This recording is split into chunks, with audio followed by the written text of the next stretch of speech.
Hey guys, welcome back to another episode of Backseat Driver.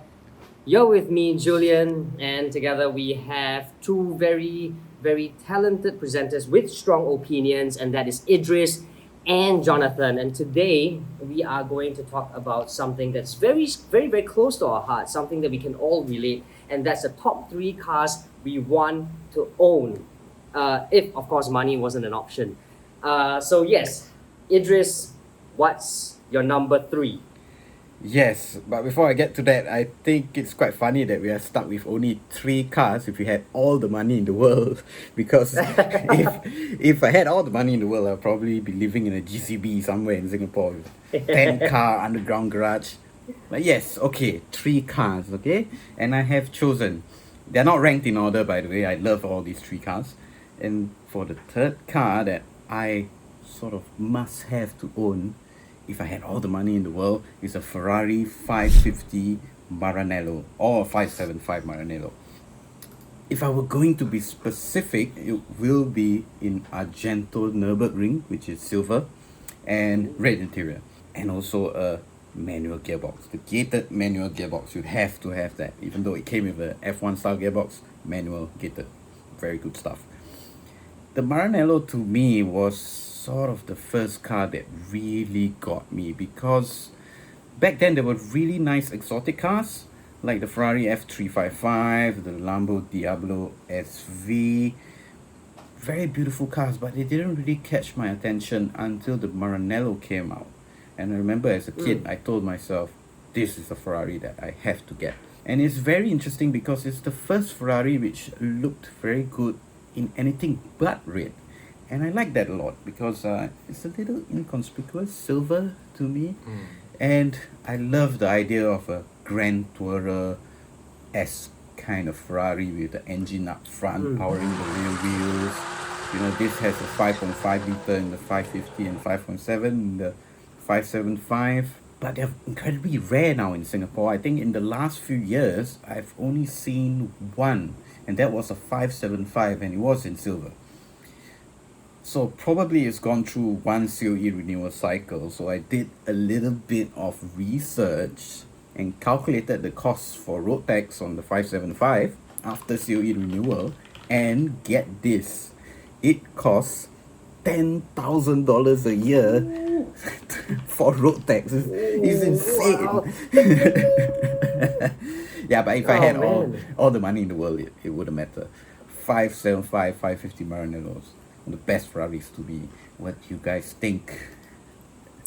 Very cool, very cool, Yeah. very cool, very cool. I like your choice. I like your choice, and I'll tell you in a bit. John, what's your number three?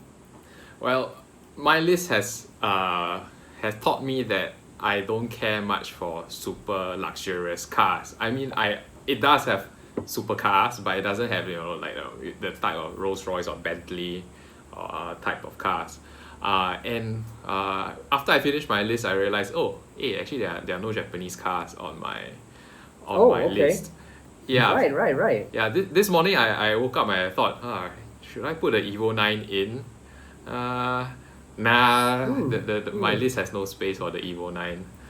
Really?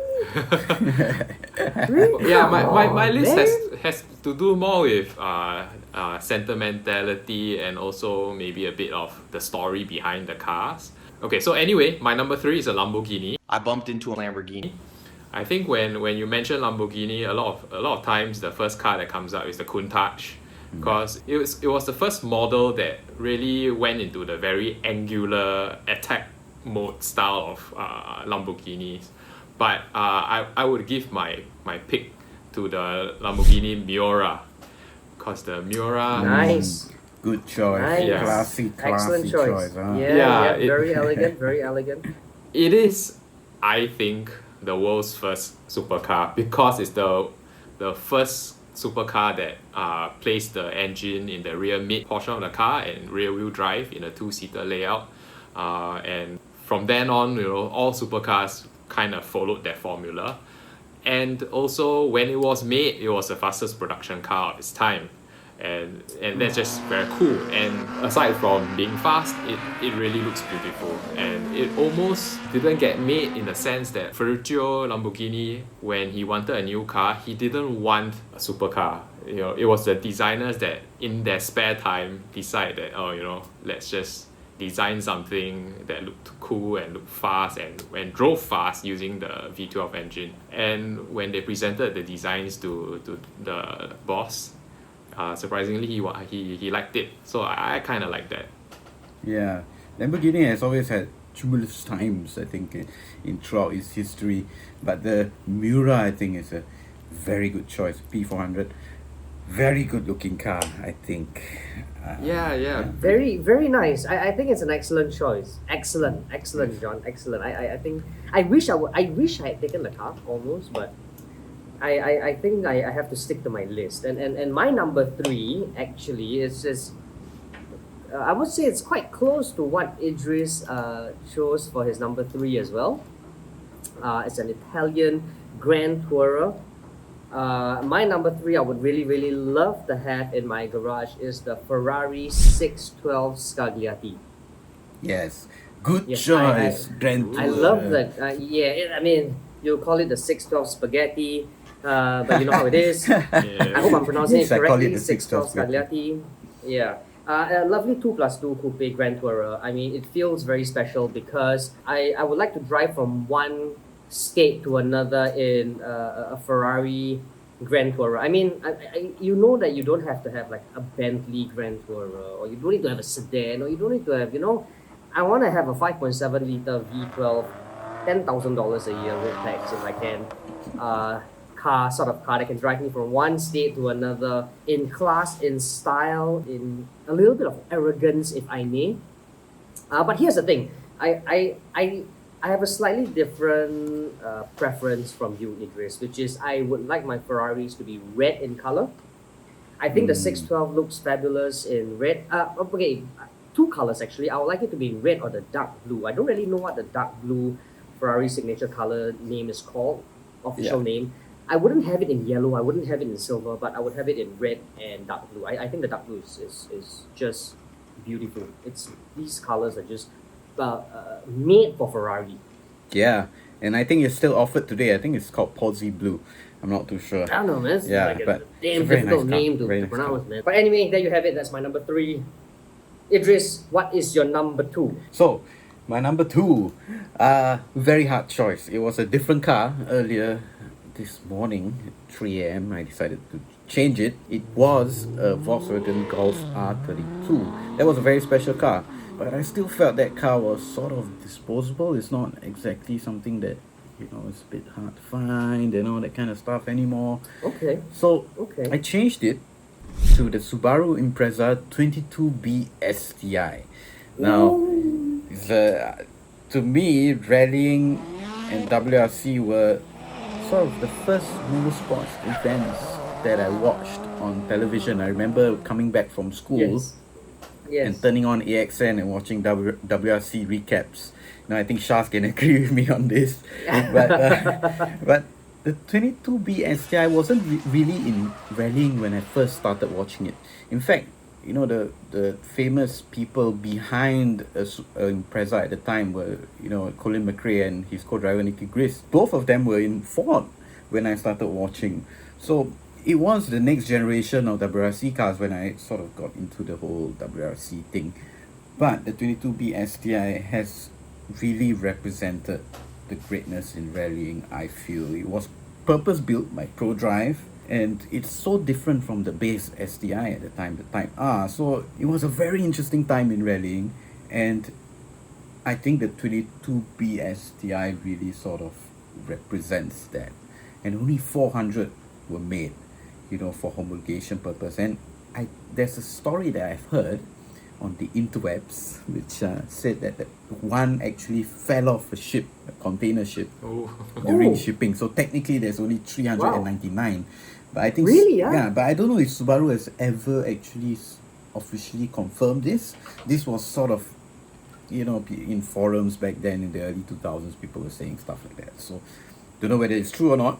If it's 399 or 400, examples, who knows, great car, very amazing story, and I'll have one just for that. What do you guys think? I have to ask you, Excellent. when you talk about the late 90s, early 2000s Impreza STIs, right? Yeah. You can't ignore the Evo.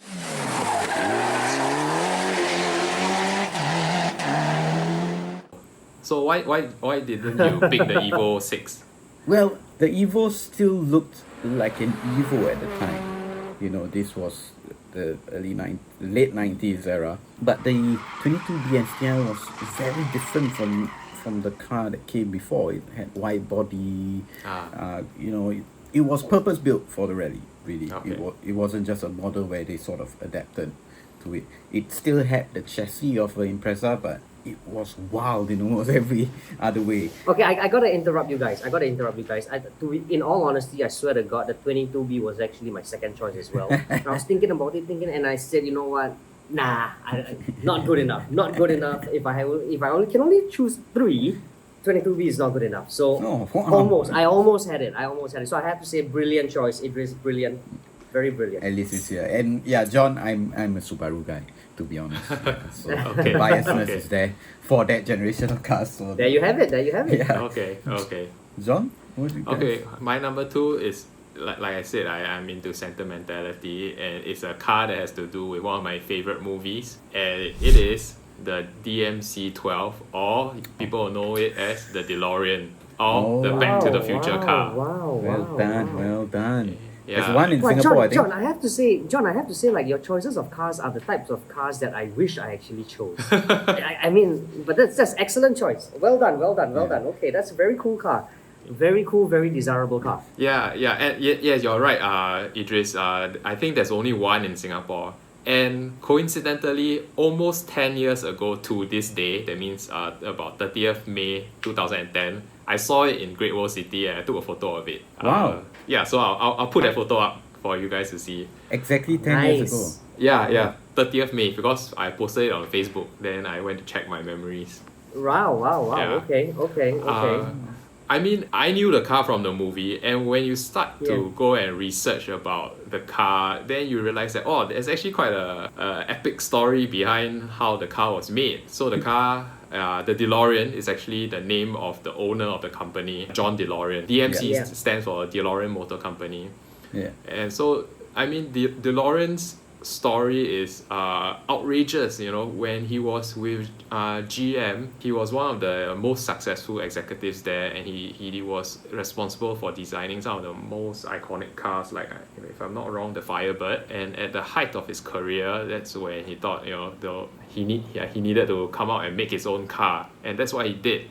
He also tried to pioneer this new way of doing a car chassis called elastic reservoir molding, supposed to make the chassis of the car plastic. But that didn't work out. In the end, the DeLorean ended up with a fiberglass body and stainless steel panels for its exterior. And that is just something, I would say, not many cars on the road you will ever see cars with full stainless steel panels, which made the car very unique. And then the car had gull wing doors.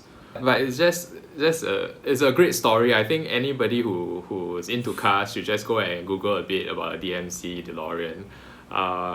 It was a car that actually was doomed to fail. It was too expensive, and it was underpowered despite having a V6 2.85 litre engine.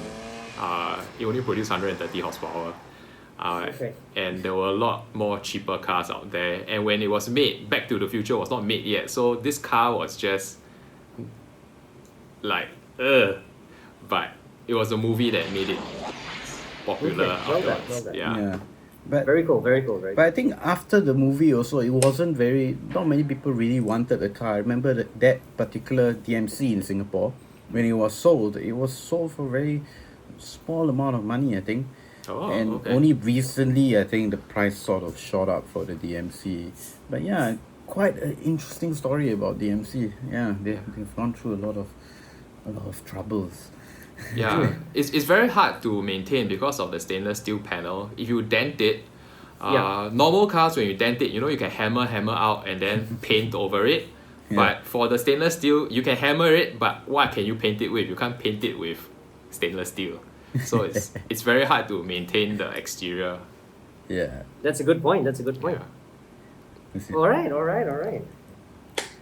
Very good choice, John. Very good choice. I thought it was very, very cool. Very elegant choice. All your choices seem to be really elegant, I have to say. Okay.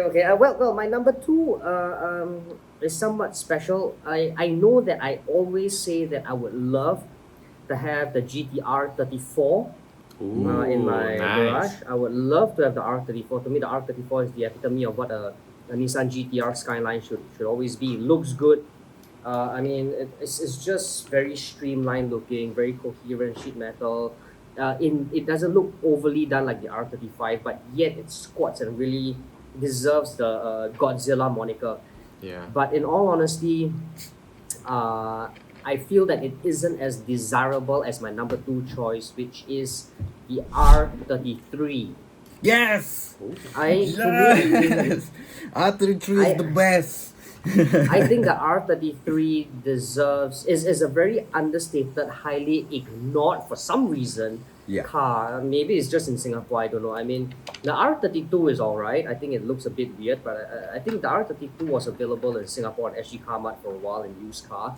R34, there are still several running. R33, I think it's a lot more rare. There's only one. It's yeah, and okay, I know it should be in that blue color. What's the blue color called again?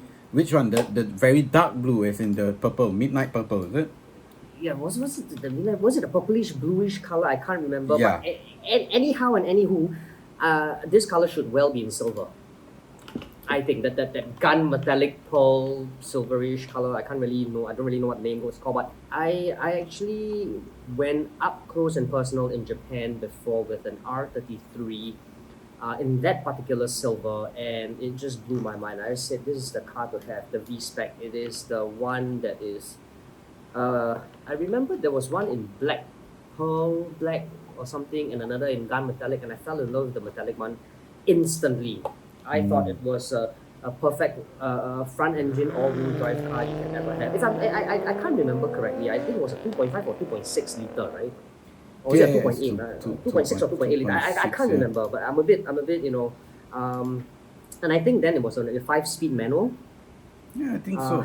And I think it had like a 4-wheel drive system which wasn't as smart as the R34. It was like only a fixed split. Yes, I think.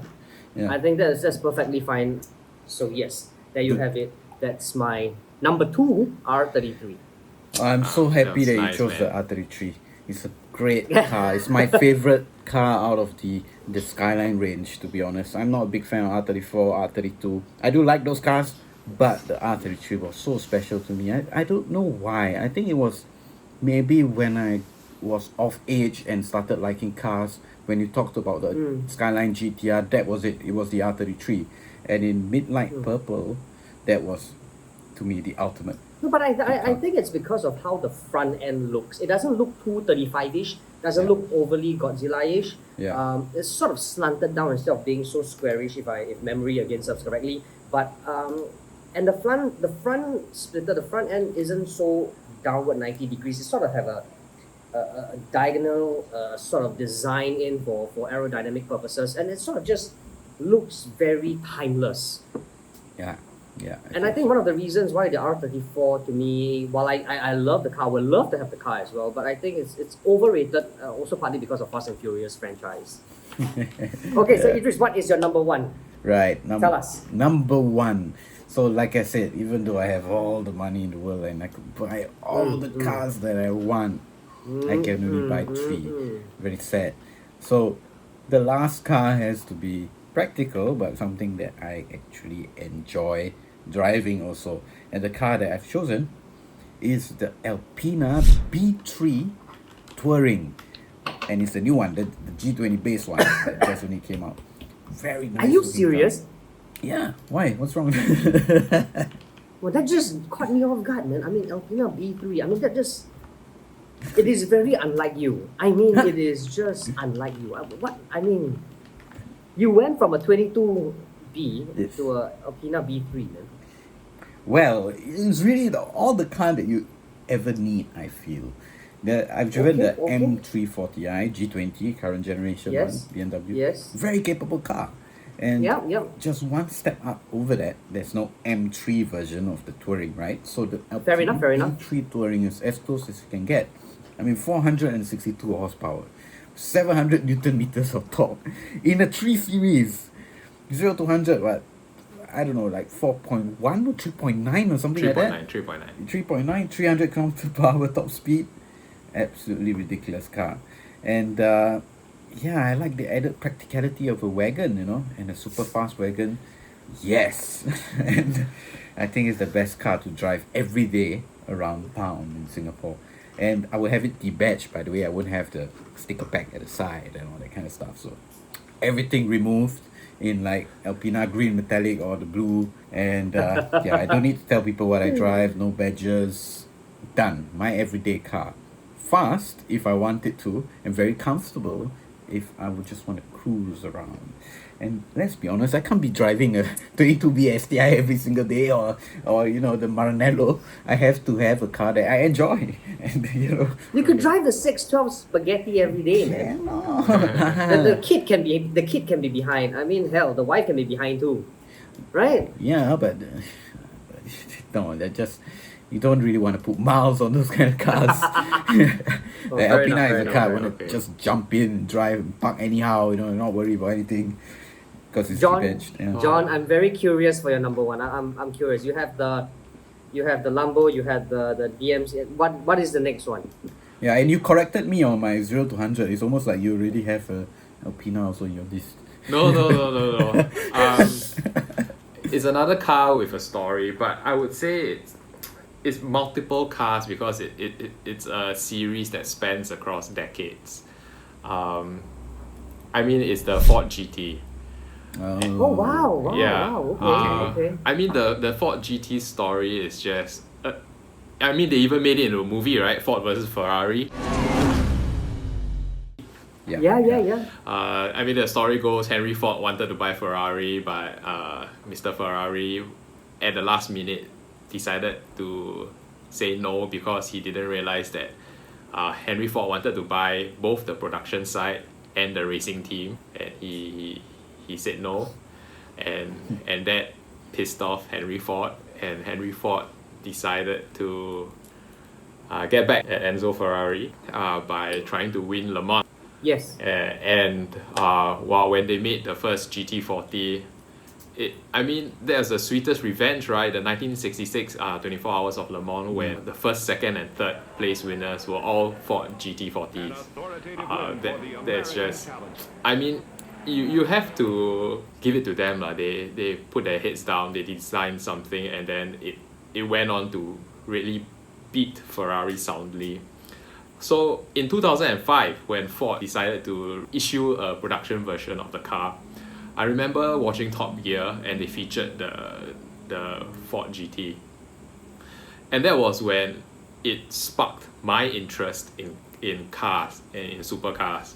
Because I thought the 2005 Ford GT was just beautiful. But it also made me realize that, wow, cars can get so expensive. And then the 2016 second generation Ford GT also had another great story, right? They sent it to Le Mans again, and again it won the first and third place this time around, and they did it with a V6 engine, whereas the Ferrari there was a V8. So it's just another way of showing the finger to Ferrari that we don't need a V8, we can do it with a V6. Okay. Excellent. I gotta say, how come I didn't think did you think of the Ford GT, Idris? Because I did not think of the Ford GT. It's a beautiful car. I saw the car before, up close and personal as well. I don't know why I didn't think of it, but I think it's an excellent choice. Yeah. Only in left-hand drive though, John. So Yeah, but can't still, drive I mean, Hey, if I'm rich, I can drive anything I want in bend Singapore. rules and all that. Yeah, you can. I think you can get it straight can plates be and drive it. left-hand drive, right-hand drive, center-hand drive, ceiling drive. I don't know, man. I mean, how come we didn't think of the Ford GT? I mean, he thought of these three ridiculous cars that were really classy, elegant, and yet very desirable. What happened, man? Well, I'm choosing cars personally. I think I'm I don't not know, changing my three questioning. choices. You know, exactly, because I'm choosing cars that are very personal to me. Very, very personal. So Yeah. I'm just questioning my dictionary of cars now. You know what I mean? No, I think you guys have too many cars so that you get confused. Whereas Maybe. Yeah. Okay, but anyway, that's another story for another time. Yes. My number one, and you know I'm a big fan of Honda, so very naturally, my number one car is the Honda NSX-R. Oh, that's a good looking car. Is it the Yes, pop-up yes. headlamps one or the the Yes, any one? yes. I want the pop-up headlamps one. It has to have the pop-up headlamps one. Nice. The That's pre any, the pre facelift basically, yeah. And okay, I was actually thinking of two because you know NSX had the NSX-T, which is the Targa top, which yeah. is removable. But I'm not a big fan of drop tops. You see, I'm not a big fan of open air cars. So that's why I would love to have the NSX-R in my garage, and that's my number one car. The 3-liter engine. I can't remember. I think Honda produced for the Japan market. Was it 450 units or 480 units? I know it was a very unique, weird number. It must be 480 units or something. Exclusively actually for the Japanese domestic market. And it was in championship white, the very same white that you see on the FD2 Type R. Yep. And all type. It was a yes. It's such a lovely car.